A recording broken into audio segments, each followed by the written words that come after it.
अस्सलामुअलैकुम वरहमतुल्लाहि वबरकातुह। उम्मीद करता हूँ कि मुझे सुनने वाले तमाम मेरे भाई खैर खैरियत से होंगे।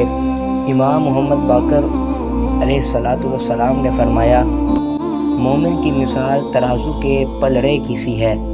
जितना ईमान ज़्यादा होता है मुसीबत भी उतनी ज़्यादा होती है। यानी कि इंसान का जितना ईमान होता है उस पर जो मुसीबतें हैं वो भी उतनी ही ज़्यादा आती हैं। जिस तरह इंसान जिस पलड़े में जो सी चीज़ रखे जितनी ज़्यादा रखेगा उतना ही वो पलड़ा भारी होगा।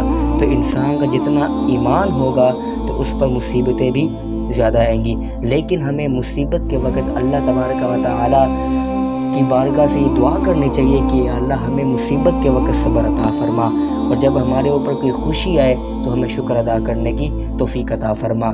अस्सलामु अलैकुम व रहमतुल्लाहि व बरकातुहू।